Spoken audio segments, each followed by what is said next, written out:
25, 40, run, William, run! He's got blockers in front, 5, touchdown! Joshua Cribbs! Snap back, ball down, kick block! They block the kick! This is the Oranges, Orange Browns podcast, part of the Press Play Podcast Network. And tonight we have a very special episode for the first time, I think, in almost a year of shows, a joint podcast. D-Man, Roadman is in the house. Next man up is here. I'm also joined, as always, with Browns insider Jeremy Powell. Jeremy, Kenny, D-Man, it is good to have everyone together in one place. Likewise. Glad to be here, guys. Looking forward to this. A lot to talk about. Absolutely. It's going to be fun, guys. So we have a lot on the docket today. We're going to talk about the new unis. We're going to touch on OBJ, and then we're going to look ahead to the draft here next week. But first, before we do that, everyone doing okay at this quarantine? You guys staying safe? You guys finding healthy outlets to, process some of this stuff? D-Man, you okay? Yes and no. Yeah. It depends on the hour. Some hours I'm doing okay. Other hours I'm climbing the walls and in desperation mode. Yeah. Roadman, did the uniform drop? Did that help you, or is it a welcome distraction? Dude, I'm doing fine with this, sitting on the couch and watching TV show. I'm loving this. Are you kidding me? Let's see. I started watching Curb Your Enthusiasm for the first time ever. Late to that party. Loving that. We started that too. Yeah, I love that too. What about when he I don't know how I loses his missed shoes it, at the right? bowling alley? Oh, come on now. And Shaq, tripping Shaq and busting up his knee for a couple of months or whatever. So I'm watching that. I'm watching this show with Nick. I love Nick Nolte.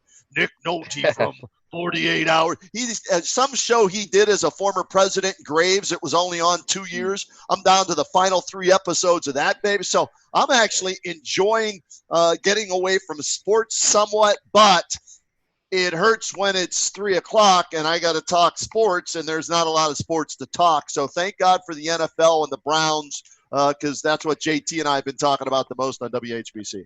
Jay, we last recorded a month ago, man. You guys doing okay? Man, a month ago, and it's like Groundhog Day because we can talk about the same stuff we talked about a month ago with the quarantine and with coronavirus. And, yeah, we're doing fine. You know, my wife's an ICU RN, so luckily she's at Children's. There hasn't been any cases, but it's still just the anxious, moments because, they were going to use Akron Children's as an overflow hospital if anything happens in the Akron hospitals. Mm-hmm. So, she trained for weeks on how to take care of the patients, what they're going to do if they have to take care of the patients. But luckily, by the grace of God, they haven't seen any yet, and hopefully that holds. But so it's been a little tense here. It's different. I have 2 kids. We're both still working, so it's stressful, but, we're managing.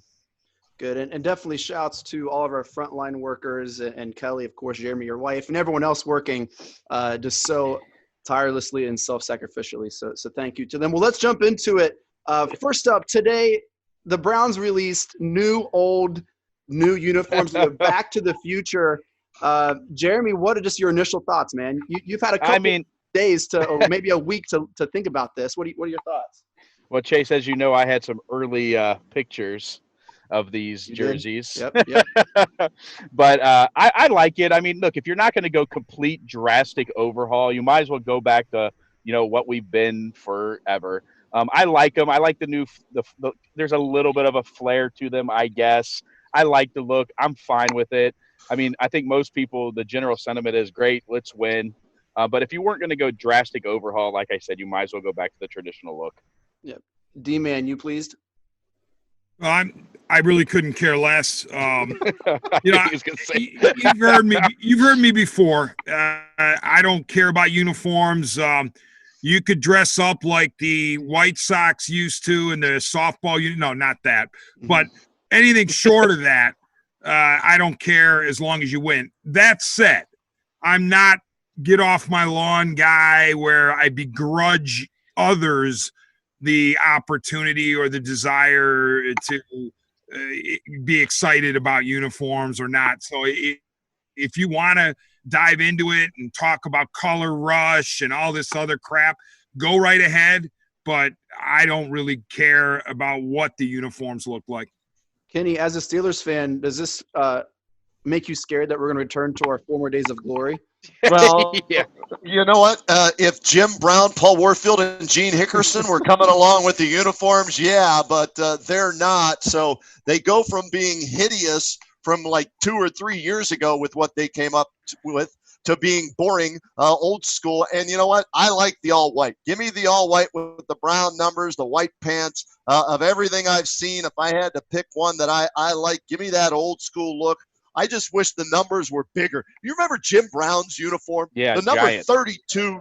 Oh my God, they were huge. And that's what I was actually hoping for, the oversized numbers on the front and back. And they didn't go quite that far, but it's better than what they've had. So everything that is old is new, and everything that is new is old. It's that circle of life with uniforms for the Cleveland Browns, I guess. Well, I'm pretty pumped because I have about 15 jerseys that I can continue to wear that look exactly like the ones they just released. Why, aside from the new players' numbers, D-Man, why would someone why does this matter? Why doesn't it matter to you? Let me ask that. Why do you not care? Because I mean, I've watched enough bad football in this town, especially most notably since '99, that when I watch a game played by the Cleveland Browns, I truly don't even look at the uniforms. Honestly, I don't. All I'm watching is the player. I'm watching what happens on the particular play. And again, I'm not trying to be fuddy-duddy or whatever. If it rocks your or rows your boat, if that's what you want to do, fine. But to me, like I said, if the Browns are going to win big, I don't care if they're wearing, crazy colors. Now, let me just say something. I mentioned this on the pod with Roadman. My brother was, he's an attorney, and he was part of the reason why Modell was not able to take the Baltimore Browns with him to Baltimore, the name, the color, and the history. So part of me needs to respect the colors, respect the name, which I do. It's not like threads. It's all in the threads. Yeah, I'm not dismissing that. I'm not saying, I don't care about the orange and brown or whatever. I'm my brother literally was in court making sure Modell couldn't make off with the name, the colors, and the history. So I do have an affinity for Browns colors. I just don't care what the uniforms look like. There's a part of me, D-Man, and God bless your brother for doing that for the diehard Browns fans, but there's a part of me that would have been curious to see if Modell did take the colors, what would have transpired then? You know what I mean? Would the name have changed? Would the colors have changed? Would have been, better and different than what it is? But you talk to all the old timers, they love just the plain Penn State type jersey with the Browns. Mm-hmm. It's because of the history and everything like that.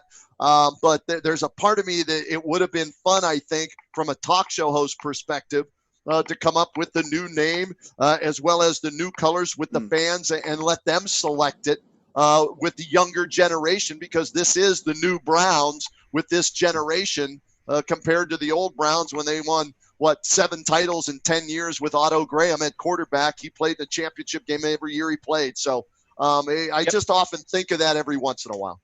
I agree with you, Kenny, now to look back on that. But at the time, everyone was so like the heat. You remember the heat, the passion of the moment. It was pissed. Exactly. But I think there's a point there. Would it have been better just to start over, start fresh, new team, new colors, new everything? I don't know. It's easy to say now after 20 years of just horrible football that we should have just let them take it and start our own thing. But yeah, I think there is something to be said that is an interesting conversation, Kenny. It's just interesting that in every other, think about this, guys, football, baseball, basketball, hockey, there are no teams outside of the Cleveland Browns that use the colors orange and brown that I can think of. Am I missing a team? It's the only team in all 4 major sports that uses that color combination. And I think there's a reason why, and that's let's be honest, right? It's not the greatest color combination, but it's the iconic Browns history that Dennis's brother fought for and fans fought for. So that's why you still have it. So I want to paint this picture. All right. Franchises create new uniforms, new regimes, new direction. It creates momentum, all of this stuff. This is the second change or third, whatever how you want to look at it, in 5 years or so. How is this different? Someone tell me as a fan. Well, I don't think we're going to see it again. Look, it was exactly 5 years yesterday that they changed to the ugly uniforms, and I only know that because it popped up on my Facebook memories. Right, the day they had the unveiling. Remember the silly unveiling? They all came out the coats and then dropped them down, and that whole thing showed up my thing. So it was exactly 5 years ago yesterday that they unveiled the ones that I didn't hate them. The white ones were all right, but for all the hype, remember, around that and everything surrounding it, they turned out to really be a bust. So what? I don't think we're going to see this again. We won't see it for another 20 years. This is it. This is going to be the uniforms. They're the old uniforms. The uniform discussion is dead and gone for a long time. We're going to wear these uniforms, and hopefully we're going to win some games because, like D-Man said, that's all that really matters. The ugly white, all whites, or the brown with the orange pants will be beautiful if we're wearing them in January in the playoffs. Yeah, I'll believe it when I see it. When we have another regime change in 3 years, who knows what will happen. I think the uniform discussion is dead, my friend. We're done with it. I hope we don't have another regime change. I was just being I hope so too. So the Browns were not shy, though, promoting their key players in their unboxing. We saw Baker Mayfield at Instagram. We saw Joe Bitonio. And also we saw OBJ open the box, super excited about his jersey. D-Man, I know you have thoughts. Yes, he does. The past couple days, rumors have been going around the Browns and Vikings and talks about a trade for second and fourth round pick. D-Man, first off, is this going to happen? And secondly, why is OBJ always in the news about trades? Well, before I answer those questions, I just have questions for you, Chase, and Kenny and Jeremy. Is the sun hot? Does it rise in the east and set in the west? Is the weather in Northeast Ohio temperamental in April? Okay, the answers to those questions are yes, which means that there are rumors surrounding Odell Beckham Jr. Who knows who's responsible for churning them? But I'm never surprised when OBJ is in the news for anything other than playing football. Off the field stuff and shoes and anything that comes with OBJ, to me, is not a surprise. The Vikings deal as constituted, I don't like it at all. I mean, that's a giveaway, in my opinion. I thought it was second and fifth round. Yeah. Maybe I'm wrong there. No, you're right. It's second and five. It's 2 and 5. I mean, that's as much as I dislike OBJ, I'm not giving him away for a 2 and a 5, especially after the Titanic deal that it took, or the gigantic deal that it took to get him. So would it surprise me if Beckham is traded anytime before the season starts? Not at all. Yeah. Let me say this, D-Man. I think there does come a point where we ask ourselves, is the juice worth the squeeze with Odell Beckham, right? But right now, I don't think we're there yet.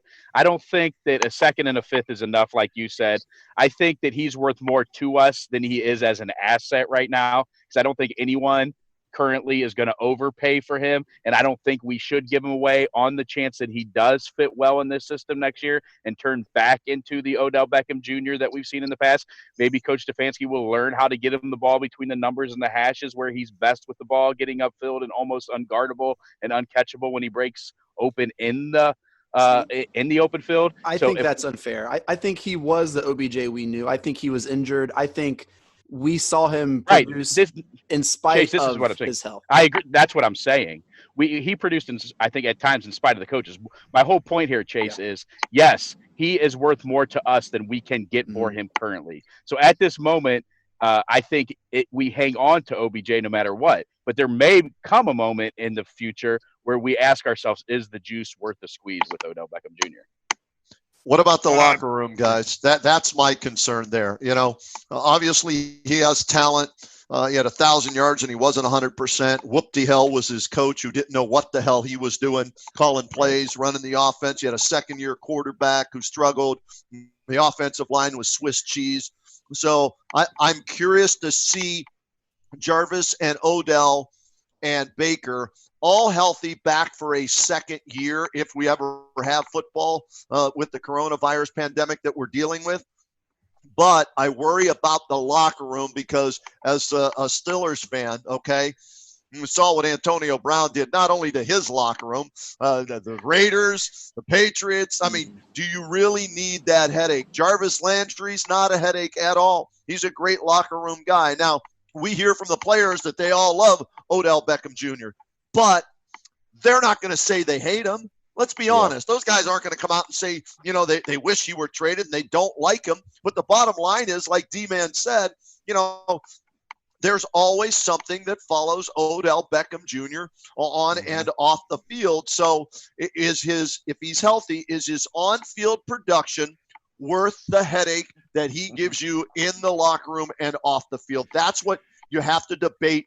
And you've got a new general manager and a new head coach who didn't make the trade for Odell Beckham Jr. Listen, you know, I think I agree with what Jeremy, of course, is saying. I respectfully disagree with Chase on balance because I think Chase was making excuses for Beckham and the whole, you know, he played through injuries thing. Good job, Odell. I'm glad you played through the injuries, but you still were not the same player that we expected to see. And honestly, the visual that bothers me the most from Odell Beckham's season in 2019 was the catch that put him over the 1,000 yards at Cincinnati in the final game of the year. And he makes the catch and he walks off or jogs off, stalks off the field after making that catch. I'm sure he surprised his teammates. Like, why are you walking off the field? He prances up and down the sideline, sits down, puts a towel over his head, shakes his head, supposedly threw up, we were told later, because he had food poisoning. But amazingly, he came back in the game, and the very first play, he had to be, I'm almost positive, I don't have validation, but my eyes told me that the Bake Show had to call timeout because Beckham lined up in the wrong spot. So to me, that encapsulated who Odell Beckham Jr. was for the Browns in 2019. And honestly, I think he might stay simply because they have to hedge their bets with Jarvis Landry's health, depending on the significance of the hip surgery. I mean, we kind of take it for granted because we all love Jarvis. Oh, he'll be back. He'll be good to go. Well, wait a minute. He's a wide receiver who just underwent hip surgery, okay? That is no easy feat, I don't think, to come back from. So I don't think you can be 100% sure that Jarvis Landry is going to be there for you. Sure hope he is, but if he's not, you better have Beckham around because you don't want a bunch of, first and second year guys. But the other thing that might be the key, whether Beckham stays or goes, is the conversation that he had with Stefanski soon after Stefanski was hired. We don't know what was said, but presumably Stefanski said to Odell, listen, I'm not trying to be a badass, but you got to be all in as a Cleveland Brown. You can't be the individual guy prancing around doing your own thing. We need you to memorize the playbook. We need you to run the routes that are called. We need you to be listening in the huddle at all times. We need you to know exactly what the snap count is, and you have to be on board with us. If you don't want to do that, then we're going to have to look elsewhere. I don't know how that went. Did Beckham say, absolutely, I'm all in, I can't wait to play for the Browns in 2020? Or did he roll his eyes at that and say, you know what, I'm thinking about my next destination? Yeah, can I tell you guys a secret? If we play football this year, I think the Browns are going to have the best offense in the NFL. I'm already sold. Of course you do, Chase. Now, listen, let me say this, too. Odell Beckham is a lot of things, but I don't think he's stupid. And I think Odell Beckham knows at this point that Odell Beckham's brand is not what Odell Beckham's brand was a year ago at this time. I think Odell Beckham knows that if Odell Beckham is going to be the Odell Beckham he thinks he is going to have to produce this year. So I think if we have a season, which I think we do, you guys may disagree, but I think there will be a season. I think you'll see the best of Odell Beckham for at least a year so he can get back to where he is. What I referenced earlier about getting Odell Beckham the ball, I don't know if D-Man, me and Chase have talked about this. I don't know if D-Man and Kenny have seen this, but a defensive coordinator, I can't remember off the top of my head, put together a compilation film to show his defense before they played the Giants. And he said that Odell Beckham is the best player in the league if you get him the ball between the numbers and the hash on a post route, essentially in space. And last year, the only time I remember the Browns doing that was when? In the Jets game when he went 80 yards, right, for a touchdown. I think Stefanski's smart enough to know to get him the ball in the spaces where he can produce with it. I think that's kind of Stefanski's specialty. So I think that Odell has to have a big year this year. Odell knows it, and I think you'll get the best Odell you can. I could be wrong, and this could all blow up, but that's where I'm at on it. Jeremy, that was Odell Beckham's Guys, what favorite happens? monologue. What happens? Yeah, what happens when Stefanski decides that he's going to use the fullback on 3 straight plays blocking, and then when they do play action, he throws to the tight end, Austin Hooper, the highest paid tight end in the NFL, and not to Odell Beckham Jr.? What happens then? How does his ego handle that? That's what concerns me again with Odell Beckham Jr. Yeah. And no doubt that's legit. And Kenny, that's a legitimate concern, obviously. I mean, look, last year at times Stephon Diggs wasn't happy, right? We went through like a 6 or 7 game stretch where he wasn't getting the ball enough. Now they managed to iron that out and they got him the ball. And so there's no doubt that's something you have to worry about. Like I said, though, at the current time, I just don't think as an asset he draws enough to get rid of him. And I think, but that could change quick. I mean, we could be 5 weeks in and this could be a mess and he could be gone at that point. I don't know. But I just think at this point right now, you have to take it. He's worth more to us than as an asset. But can't you take Stefanski's role in the Vikings last year and say, well, hey, he learned the first 6-7 games from Diggs, and they made it to the second round of the playoffs, right? They beat the Saints. I mean, they played great football. So it's a fair point. So why can't you say? But what concerns me, Chase, is new head coach, first time ever head coach.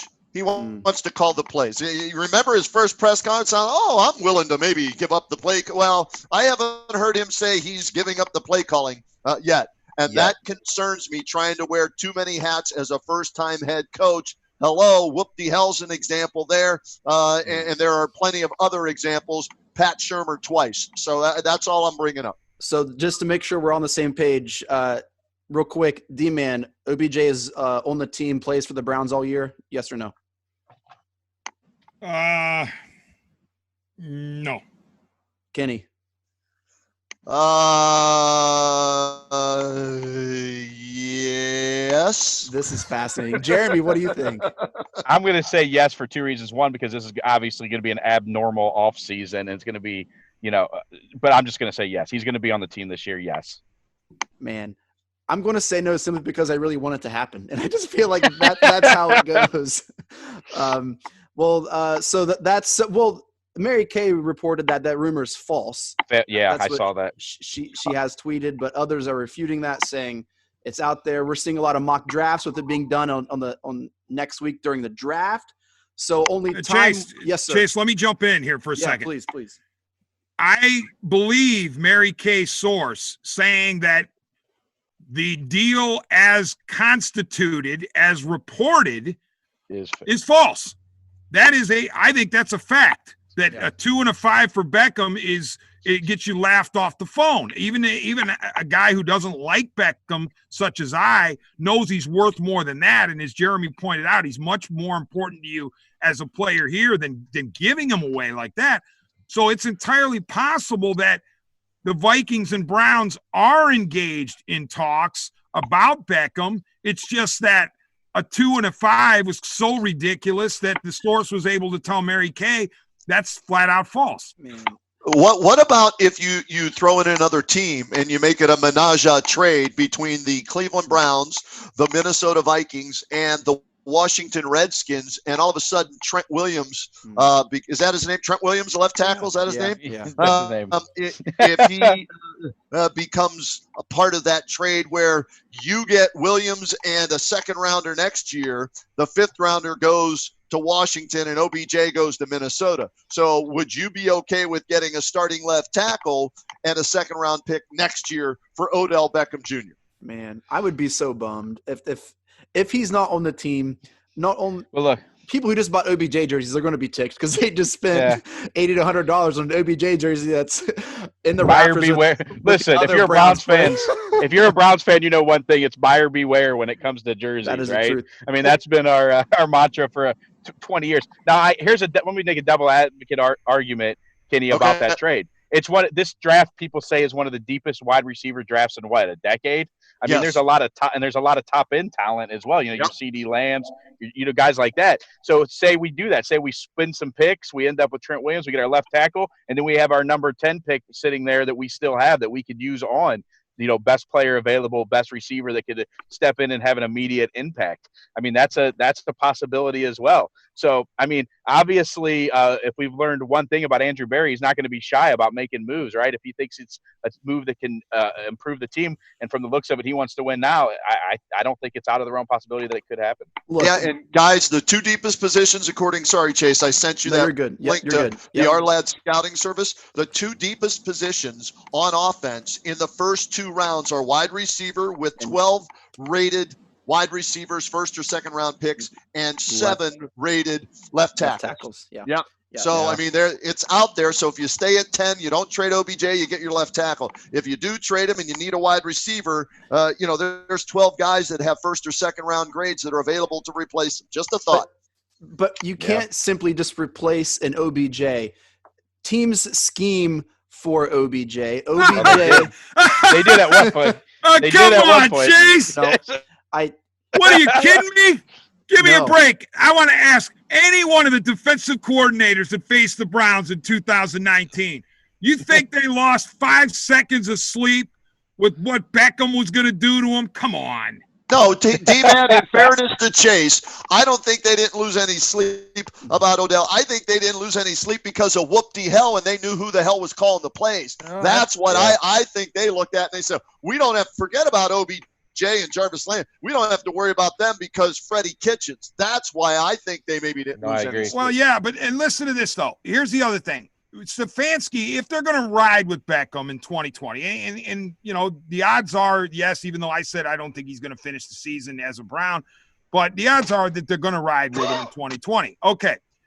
If so, Stefanski needs to get it in writing that Beckham is all in, that he's on board with everything, and that includes, as Jeremy and Kenny have said, you got skill positions filled, all right? You have Landry, you have Chubb, you have Hunt, you have Hooper, you have Njoku perhaps.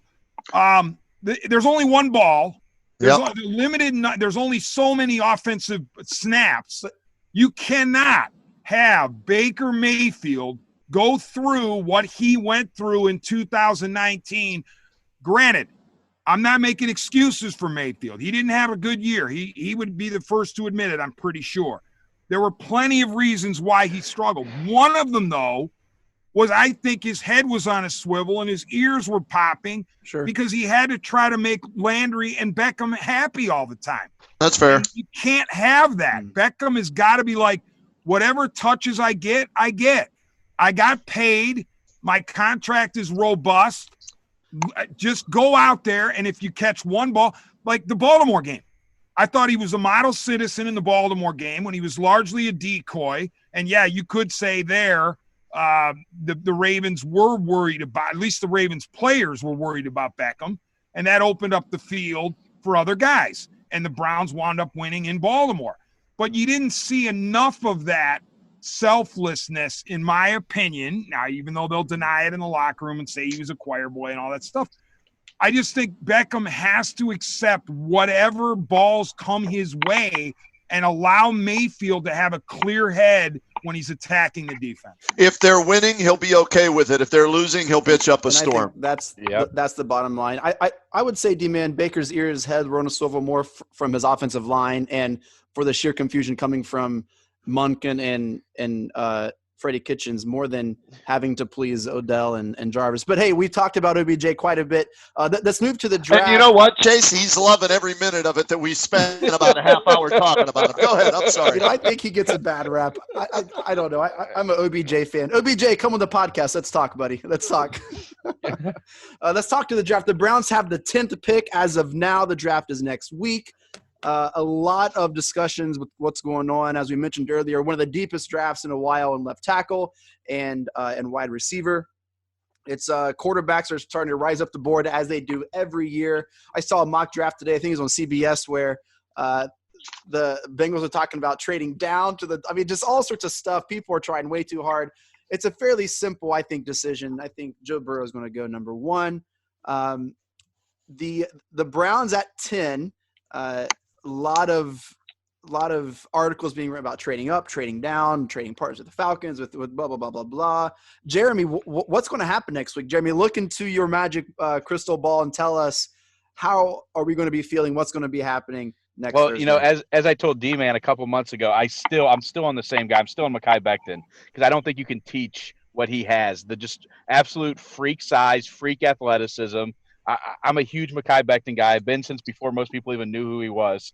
So I love Mekhi Becton. However, I will say this. If there's one player that if he starts to fall, I think the Browns absolutely have to make a move or consider taking him. The only player, in my opinion, the best player in this draft, Isaiah Simmons. To me, Isaiah Simmons is a Ryan Shazier type. He is a freak athlete. He is a game changer. I've seen him fall into 6 and 7. I think if he falls to 6 or 7, the Browns have to think about making a move up to try and get him. I think he is a game changer. I think he is a difference maker. So outside of one of the left tackles, Isaiah Simmons is the only player in this draft that I would take over a Mekhi Becton, Tristan Wirfs. Okay. I don't think he's going to last that long. I think he's going to go in the top 5. I hope we address left tackle. I hope we don't get Trent Williams. I hope we lock that left tackle up for years to come. There's a handful of blue chippers I believe we can get there. D-Man, what do you see us doing next Thursday? Well, I would echo Jeremy's sentiments about Simmons. He is a tremendous player. He's a hybrid. He's exactly what you need in the 21st century NFL, the ability to be a Swiss Army knife with mad physical skills. But I don't see him getting anywhere past the Panthers at 7, given that Kuechly retired. I think it's a natural fit for Simmons there. And even if, not just because Kuechly retired, but that's part of the factoring in, I think, of the Panthers' thought process. And then even if he were to get past the Panthers, I think the Cardinals would have to take a bite out of that apple at 8. So I don't see him getting to the Browns, but if he's there, of course, you snap him up. Obviously, the safe play is the offensive tackle. As Roadman mentioned, our lads, with 6 or 7, I think it was a 7 first 2-round rated guys. Yep. I think of a big 4 with Wills Jr., Wirfs, Thomas, and Becton. But I throw in a guy that is a darling of the PFF crowd by the name of Josh Jones out of Houston.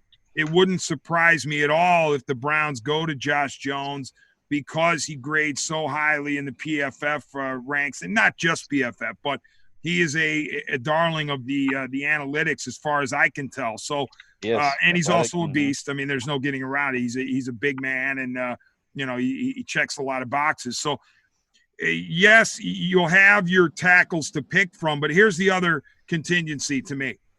If Jerry Jeudy is available at 10, and I'm not saying this is actually separate from the Beckham discussion. Even if I'm thinking I'm going into the season with Beckham and Landry, and I've got Jerry Jeudy on the board at 10, I got to think about it because he is a tremendous prospect to me, okay? I've watched tons of Alabama games.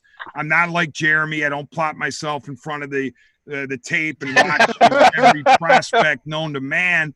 But Jeudy, to me, just pops off the television screen. He does. No, he every does. time I watch him. I love him. You hear about him that he's the best route runner to come out of the college ranks in years and years and years.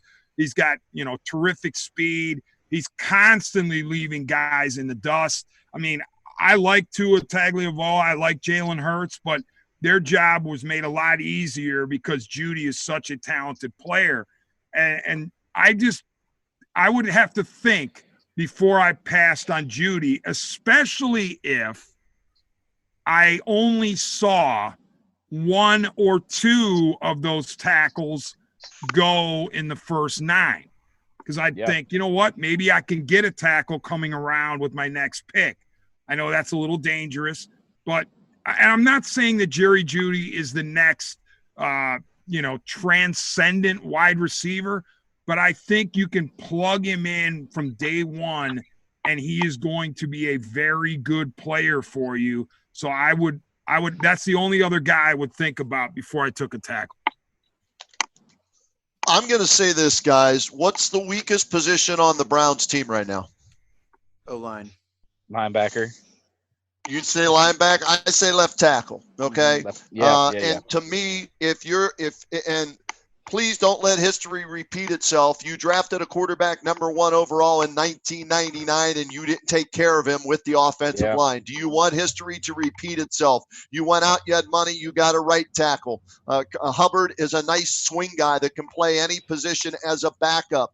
He's not a starter. That's why the Steelers let him go, because they knew he wasn't a starter. He was their swing guy that he eventually was a starter, but they knew he was better suited as that Swiss Army knife. So I don't want to see Baker Mayfield, if I'm the Browns front office, regress any more than he did last year. And one of the reasons was because of the play at left tackle. And so for me, if Tristan Wirfs starts falling, that's the guy I'm trading up for to try and get him coming out of left tackle university at Iowa with Kirk Ferentz, and then he's going to be coached by Bill Callahan with the Cleveland Browns now. I think somehow, some way, they've got to come away with a left tackle out of these 5 guys: Wirfs, Thomas Becton, Wills, or Jackson from USC. I think those are the 5 best tackles in this draft, and somehow, some way, they need to get one of those guys, plug and play at left tackle. Now, possibly at 10, if you're looking at Jackson or Wills, maybe you can trade down a little bit and still get that left tackle and pick up an extra 2nd round or 3rd round pick. That's something that you have to look into as well. But for me, I'm protecting Baker Mayfield so he doesn't end up on his back more than Tim Couch did. You guys are Kenny, so cute. It's a good point, though. Let me jump in here, Chase. It's a good point, though, because, I can't remember ever seeing this many big athletic left tackles in one draft. I don't think do you guys ever remember this? So, I mean, if you don't come away with one of these guys, it will be a pretty major disappointment. Now, maybe they have decided that they like Joshua Jones, and they think they can get back up with their 2 third-round picks and get him late in the first round. I know I've seen him mocked anywhere from 15 to 30 in that range. So maybe if there's a guy that they think is a talent that's too good to pass, we'll say Isaiah Simmons, because I think he's the best player in the draft. It probably won't happen. I understand that. But if there's a guy they really, really love at 10 and they think they can get back up and get Josh Jones, I could see that. But I tend to agree with you, Kenny. If they don't come out of this with the Wirfs of Becton, one of these super athletic, gigantic left tackles, that I would say you would have to consider the draft a failure. The only thing I'll say, real quick, D-Man, I'll let you go. The only thing I'll say, and this is where maybe with the virtual draft that we're having this year, it plays to the Browns' strengths of having all these, Ivy League guys. I knew you were going to say this. And everything, yep. right? I mean, come on. They can hack into every other team's computer. There you go. Well played, D-Man. Come on. That's why Harbaugh's paranoid. Yeah, there's no doubt.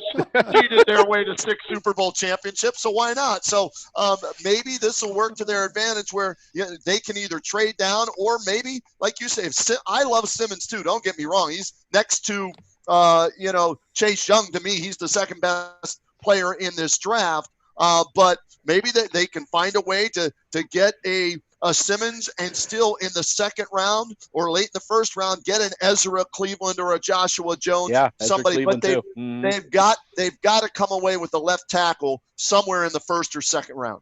I got a suggestion for the Browns. I don't know if they've done it, but I know Browns personnel listens to this podcast primarily because of Roadman and Jeremy. Here's the suggestion for you, Cleveland Browns. I want you to get on the horn with Joe Thomas, and I want you to pay Joe Thomas whatever he wants, but I assume all Joe would ask for is a couple of slabs of ribs and a nice beverage. And you say, Joe, I want you to break down the tape of these 5, 6, 7 stud tackles, and you give us your list 1 to 7 of who you think translates the best at the NFL level. I get that Thomas is not on the coaching staff. I don't care. I call him in as a consultant. I say, Joe, I just want you to tell us as an organization who you think works.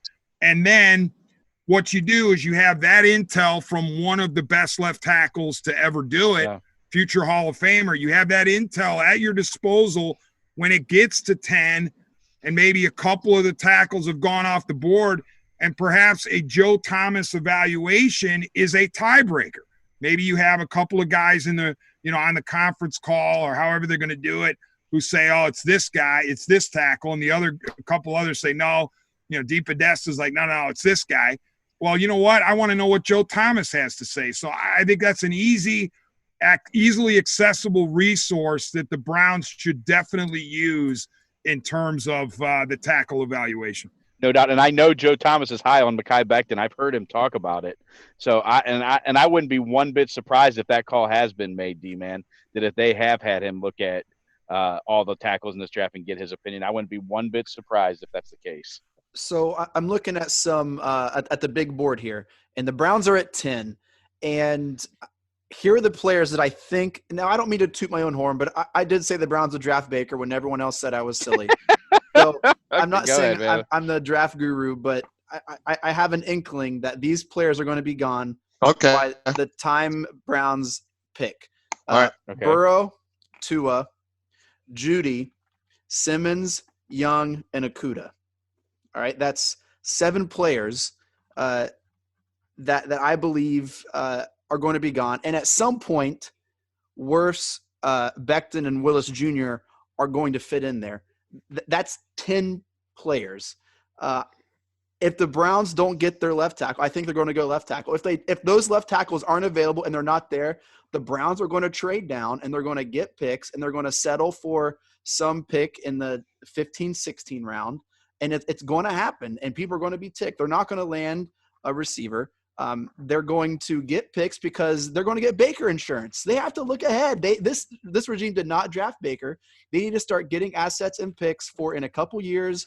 If Baker doesn't work out and the team is terrible, they're going to have to get picks to move up, and it's going to happen. If their left tackle is not there, they're trading back. That's what's going to happen. Let me say this, Chase. I probably would agree with you if it wasn't for the fact the way that Andrew Berry attacked free agency, right? I mean, he went out and got guys that are essentially on 2-year deals, right? With Conklin and Hooper and these guys. He got guys to win now. He thinks they can win right now with Baker Mayfield. He attacked this offseason as a guy who thinks in these next 2 years they can win. So, the past would have told us that Andrew Berry would probably trade back, collect assets, look towards the future. What is the Paul Podesta line? It's if you go back a year, there's a discount, right? There's a discount on a first-round pick a year later, as far as assets go. But I think that they legitimately think they can win in these next 2 years. So I think they're going to either stay pat or possibly even move up to get a guy that they think can be an impact player on this draft now. That's why what Kenny said earlier about acquiring Trent Williams, I don't think is off the table. They're not moving. Well, let me jump in here. They legitimately think they can win and win now. Let me jump in, Jeremy. They better win now, okay? This isn't they think they can win. They better win because imagine Barry, Stefanski, and Depot turning in a 5-11 or a 6-10. You think the clock isn't going to be ticking on them as soon as that final game is over with? And guys, I'll add this to why they're all about winning now. Case Keenum wasn't brought here to be his mentor of Baker Mayfield. Case Keenum is an insurance policy. Yep. If Right on the Baker money. Mayfield continues to slide in the wrong direction, sorry, Chase, but that to me, it's not a coincidence that the quarterback Stefanski had in Minnesota is now the backup in Cleveland. Well, Roadman, you're right, Roadman. And here's the thing. He's also a guy who you bring in and you say, if the main guy, if the number one guy Mayfield is to get injured, the season doesn't go in the crapper. That's a good point, this is too. a backup quarterback who can actually win you games and keep you alive in a playoff chase, as opposed to, I don't have to throw the names out, but you know who they are, the backup quarterbacks that we've seen in this town and in other cities, that if the number one guy goes down, you got no shot. Not in this case. Now with Keenum, you're drawing on his 2017 season with Stefanski, you could say if something were to happen to Baker, the Browns can still win.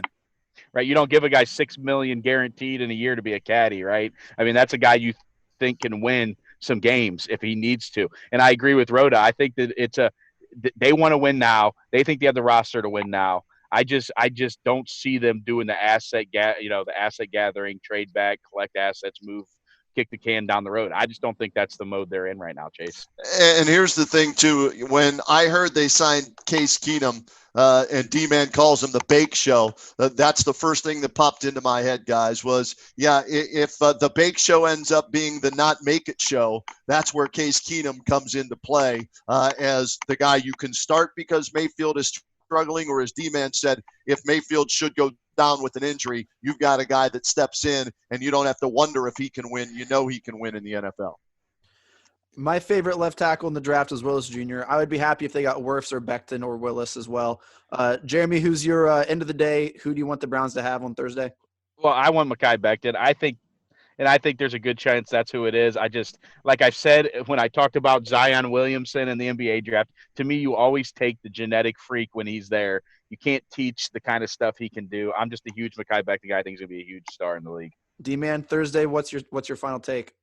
Like I said, it wouldn't surprise me if they go with Jones out of Houston, but my sense is I'm going to say it's going to be Wills Jr. From Alabama. I love the fact anybody that comes from Nick Saban is fine by me. Virtually anybody that comes from Saban is fine by me. I like the fact that Wills, was protecting Tua's blind side, so he was the right tackle.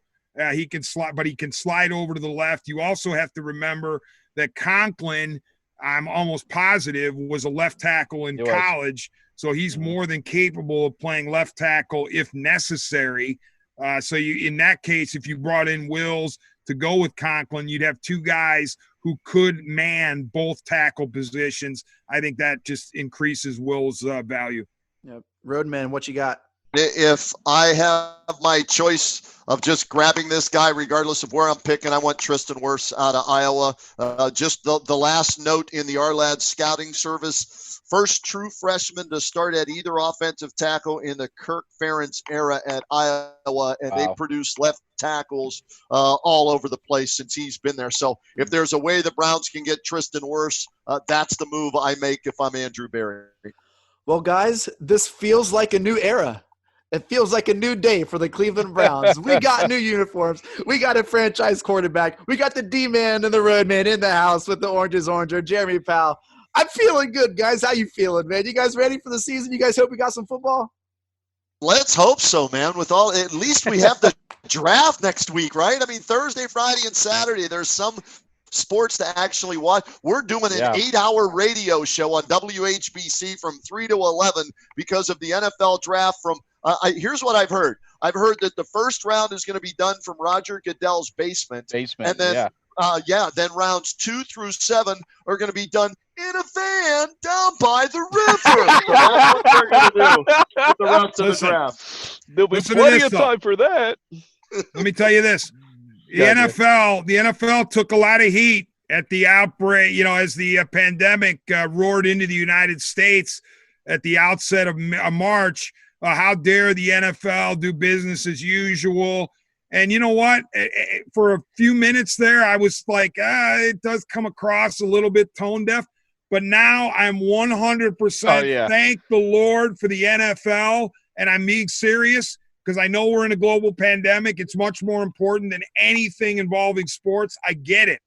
But for those of us who love sports, we got to have something other than rewinds of 1972 games or 1983 games or tiddlywinks or whatever.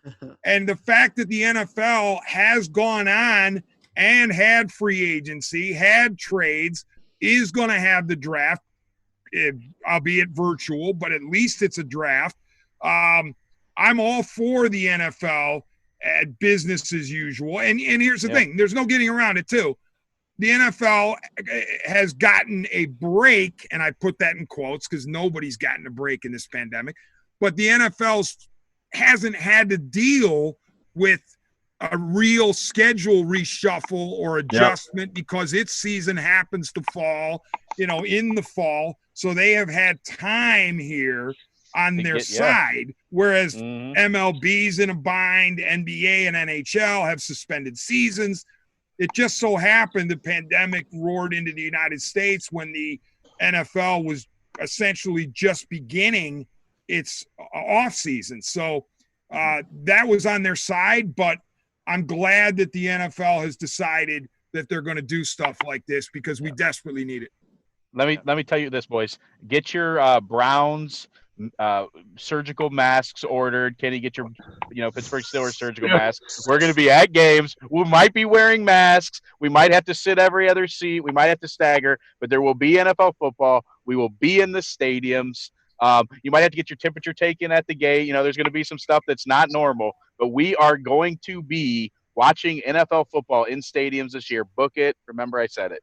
I hope that's accurate. And if that's not the case, hey, no fans, but they're still going to play. I'll watch it on TV. Yeah. I'm fine with that. If that's what it ends up being, if Dr. Fauci and everybody gives the clearance on that, and they can manage to keep the players quarantined like they're talking about baseball in Florida or Arizona or whatever, that might have to be the new normal for now anyway. So if we can get it somehow, some way where we're at least watching football on TV, that would be awesome. We're about to have all the sports come back in the same month. Overload. We're just going to have that's actually a possibility. Did you remember that? There could actually be the Major League Baseball, NBA Finals, NFL football all going on at the same time. Could you imagine that?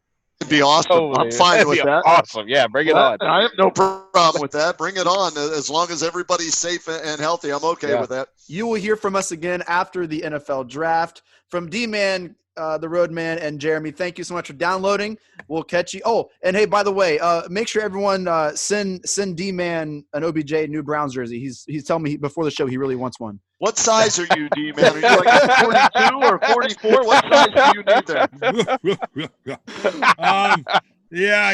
Listen, for Brown's sake, I hope Odell has the year of his career. I really do in 2020. But somehow I doubt that's going to happen. That's all. Hey guys, real quick, I've been pimping our lads. I think they're the best in the business. Yeah. OURLADS.com. You can go to their website because they have a mock draft challenge where you could win some cash, and they have up-to-date stuff. So if you're looking for information on all these players we've talked about and players that you won't even know who the hell their names are when they're announced, if you go to our lads, you'll get that information. So I'll pimp them out because I've been using them since 1999. Well, let me tell you something.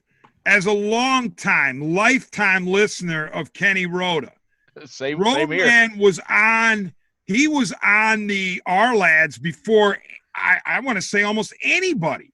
He was giving the our lads people the airtime when they were not known, in my opinion. I don't know, Roadman can speak to that, but it seemed to me that Roadman was the only guy that was giving them a voice, and now they're a nationally recognized service. Now they'll probably say they were always high up on the food chain, but I think Roadman's been one of the guys that's been with them from the jump.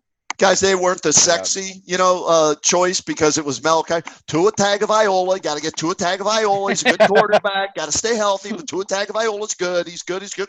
They weren't the sexy pick, but they've been the solid, steady pick, and every NFL team will have the Our-Lads guide at their fingertips come draft night, Thursday, Friday, and Saturday. And Jim Sabo was the original guy that we dealt with, and now it's Dan Shonka, who's been on 3 NFL front offices. So they're enough pimping them, but if you want information, ourlads.com. Hey, Chase, Yes. since you've anointed yourself as the quarterback guru when it comes to the draft, I got a question for you, Mr. Smith. Yes, sir. You're the Miami Dolphins sitting at number 5, and Joe Burrow's gone 1, Young is 2, Okuda's 3, Wirfs is 4, and you're sitting there going, I'm the Dolphins. I got Fitzmagic for maybe 1 more year. I certainly got to bring a quarterback in.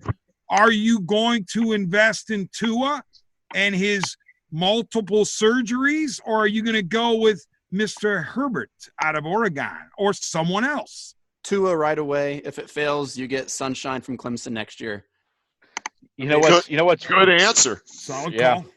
Yeah, I think Bucky Brooks does have Herbert going to Miami now. I feel you got to feel bad for Tua. This situation has probably hurt him more than any other player in this draft, right? Because teams haven't really got to have a really good look at him. Look good at his pro day. Woo! Yeah, and he did. And I'm a Tua. I like Tua a lot, but Love I just Tua. can't help but think that with that kind of investment, they have to put in a player to not really be able to look super closely at a guy who's had that kind of injury history in his short college career. It's a gamble, man. It's a gamble. If I'm the Tua Dolphins, Tagovailoa, he can spin the ball, he can throw it in the tight windows. Gotta love Tua Tagovailoa. Don't be scared with the injury. Right. Tua Tagovailoa's the guy. Get Tagovailoa at number 5. You're good. Isn't Tua? Doesn't you think Tua just has a pretty release though, man? It seems it's so beautiful. effortless. Yeah. Just an effortless release. See, The by all ball comes accounts, off his fingers like nobody I've ever seen. It's Tua Tagovailoa. You by gotta love all him. accounts, a fabulous dude too. I mean, Yeah. just Oh, yeah, all the absolutely. stories you hear and read about him.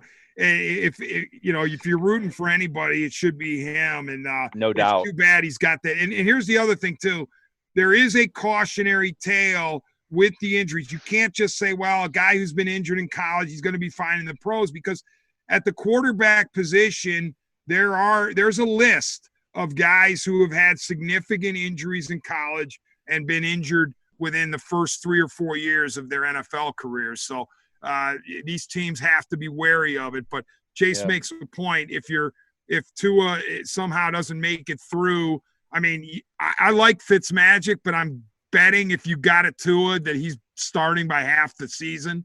Sure. At a minimum, he might start from the jump, and Fitzmagic goes back to the bench, although he did a really nice job for Flores last year. But if it is to go south for you, you have a chance at a transcendent talent like Trevor Lawrence. So you guys stay safe, stay inside, and we'll catch you here in a couple weeks. All right, thanks, Chase. Thanks, See you Jeremy. guys. Thanks, Road Thanks, Man. guys. Yep.